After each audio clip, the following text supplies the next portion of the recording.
네, 한 주간에 있었던 정치권의 이슈를 정리해드리는 순서 주간 이슈픽 코너입니다. 강민지 기자 나와 있습니다. 어서 오십시오. 안녕하세요. 네, 바로 첫 번째 키워드 가보도록 하죠.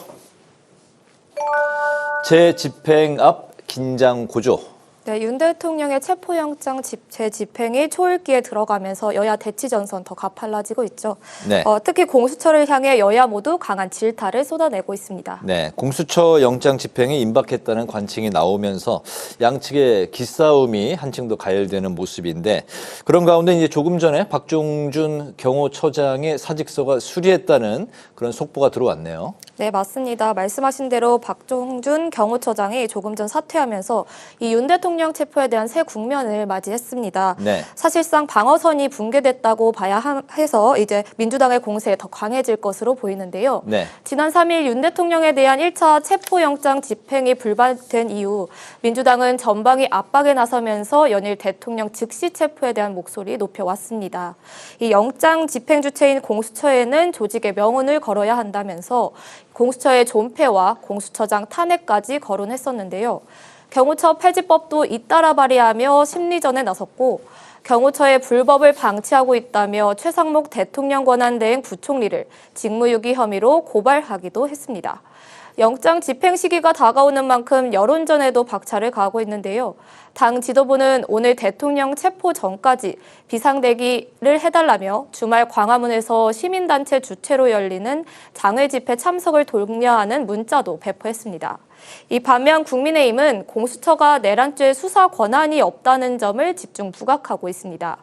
짝퉁 영장을 들고 집행을 지휘하는 건 위조 지폐로 물건을 사겠다는 것과 다르지 않다면서 공수처는 무리한 영장 집행을 중단하라고 거듭 촉구했는데요.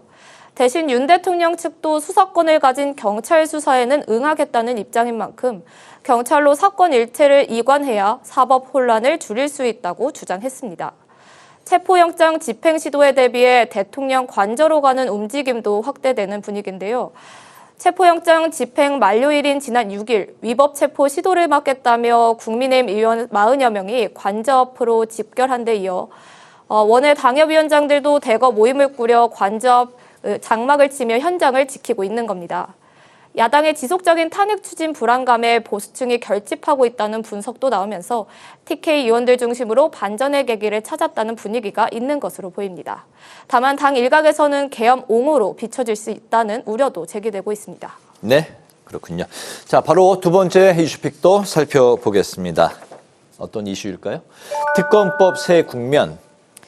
네, 어제 본회의에서 재표결에 붙여진 내란특검법 최종 부결이 됐죠. 네. 민주당 등을 비롯한 야 6당 내용을 수정한 내란특검법 곧바로 재발의했습니다. 네. 국민의힘 특검 논의를 시작하겠다고 밝히면서 협의에 물꼬가 트일지 관심이 집중되고 있습니다. 네, 말씀하신 대로 민주당이 어제 내란특검법을 다시 이제 발의했는데 상당 부분이 여당에 유리하게 수정을 했다 그런 평가도 나오네요. 네, 맞습니다. 민주당으로선 특검법 가결의 속도를 높여야 되기 때문인데요. 이 여당을 제외한 특검 추천 권한, 야당의 비토권 모두 삭제를 했고요. 네. 수사 인력과 기간을 줄이고 군사상 비밀은 언론 브리핑에서 제외하는 조항도 모두 넣었습니다. 국민의힘이 법안을 거부할 명분 모두 없애겠다는 취지인데요. 네. 윤 대통령이 체포되면 구속기간인 20여일 안에 기소가 되어야 하기 때문에 특검 출범 전엔 검찰이 윤 대통령을 기소하게 되면 특검이 사실상 유명무실해질 수 있다는 우려가 있어서입니다. 또 특검은 수사권과 기소권 모두 갖게 되죠. 네. 윤 대통령 측과 여당에서 공수처의 권한을 문제 삼고 있는 만큼 내란 특검을 통해 논란을 종식시키겠다는 의도도 담긴 것으로 풀이됩니다. 민주당은 또 투트랙으로 내란 국정조사 특위를 통한 공세에도 적극 나서고 있는데요. 내란 혐의에 대한 윤 대통령을 증인으로 채택하는 한편 구속된 비상계엄 핵심 관계자들을 구치소에서 청문회를 진행하는 방안도 검토하고 있습니다. 네, 국민의힘은 특검법 협상을 시작하겠다고 밝혔는데 그렇기 때문에 그 특검법 합의 가능성이 있는 거 아니냐 이런 관측도 조심스럽게 나오고 있어요. 네, 맞습니다. 하지만 사실 쉽지는 않은 상황인데요. 권성동 원내대표가 헌법의 틀 안에서 논의해보겠다 이렇게 밝혔지만 야당의 특검법에 벌써부터 졸속 위헌법안이다 이러면서 반발하고 있기 때문입니다. 네. 수사 대상에 내란 선전, 선동이 포함된 점을 문제 삼고 있는데요. 윤 대통령과 여권 인사들까지 연루될 가능성을 열어두고 있어서 수용하기 어렵다는 분위기입니다. 특검이 출범하게 되면 여권 전반을 겨냥한 강도 높은 수사가 시작될 거다, 이런 주장도 나오고 있습니다. 권성동 원내대표가 협상 가능성을 열어둔 건 당내 이탈표 확대에 따른 고육지책으로 풀이되는데요.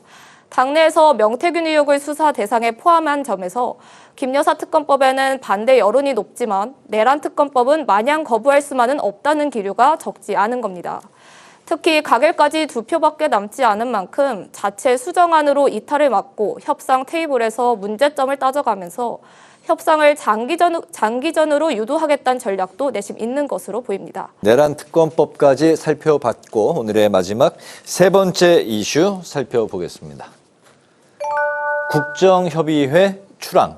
네, 12.3 비상계엄 사태 이후 전국 수습을 위한 국정협의회 드디어 어제 첫 발을 뗐습니다. 네. 실무 협의를 위해 국회와 정부가 마주 앉은 건데요.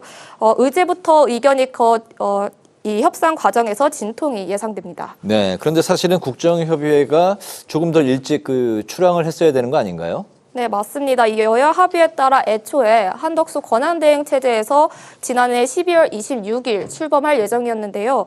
민주당이 한대행을 탄핵하면서 가동이 지연이 됐습니다. 네.